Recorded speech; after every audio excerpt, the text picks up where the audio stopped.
পাতুরিটা দেখে বুঝতেই পারছেন কত সুন্দর হয়েছে। আর এরকম পাতুরি হলে কিন্তু এক থালা ভাত খাওয়া হয়ে যাবে। আর তার জন্য পুরো ভিডিওটা দেখতে হবে। তা চলুন পাতুরি তৈরি করার মশলাটা করে নিই। মশলার মধ্যে নিয়েছি 1 চামচ পোস্ত আর 2 চামচ সর্ষে। মিক্সার জারে লঙ্কা, সর্ষে, পোস্ত আর 2 চামচ টক দই দিয়েছি, দিয়ে একসঙ্গে বেটে নেব। মশলাটা বেটে নিয়ে চলে এসেছি। এর মধ্যে চিংড়ি মাছ কটা দিয়ে দেবো একসঙ্গে। এখানে আমি 200 গ্রাম চিংড়ি মাছ নিয়েছি। চিংড়ি পাতুরি আমি কিভাবে করি পুরো ভিডিওটা দেখতে থাকুন। মশলার সঙ্গে চিংড়ি মাছটা বেটে নেব। চিংড়ি মাছটা ভালো করে বেটে নিয়ে চলে এসেছি। এবার ঢেলে নেব।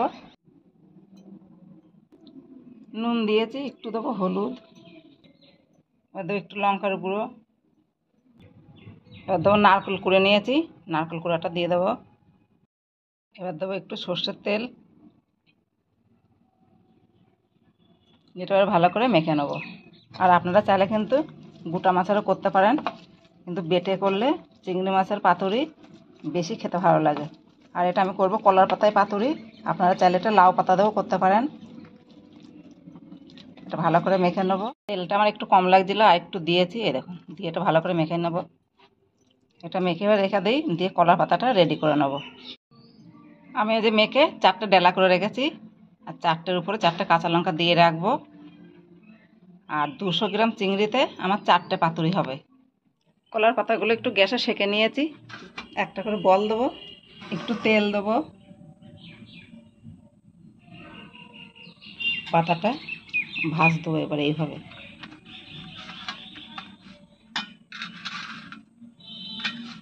সবগুলো এইভাবেই তৈরি করব।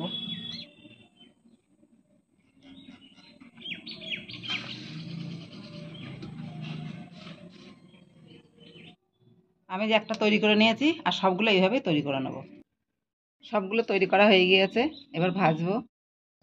তাওয়া গরম হয়ে গিয়েছে, তাওয়া একটু তেল দিয়েছি, এবার পাতাগুলো তাওয়ার উপর দিয়ে দেবো।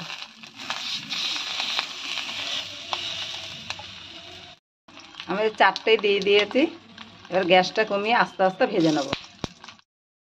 পাতুরিগুলো উল্টিয়ে দেবো। গ্যাসটা কমিয়ে একটু সময় ধরে ভাজতে হবে। উল্টিয়ে দিয়েছি, দিয়ে আবার চাপা দিয়ে দেবো, চাপা আবার উল্টিয়ে দেবো।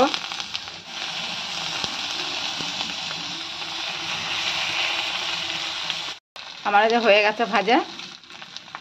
কলার পাতার ভাজটা যেদিকটাই বেশি সেদিকটা একটু কড়া করে ভাজবেন। আর একটু ঠান্ডা হবে, খুলে দেখাবো কেমন হয়েছে। ভিতরে খুলে দেখাবো একটা আপনাদেরকে কেমন হয়েছে। দেখে হয়তো বুঝতেই পারছেন কতটা সুন্দর হয়েছে, খেতেও খুব ভালো হবে। লঙ্কা দেখেই বুঝতে পারছেন কত সুন্দর আমার মাছটা সিদ্ধ হয়েছে।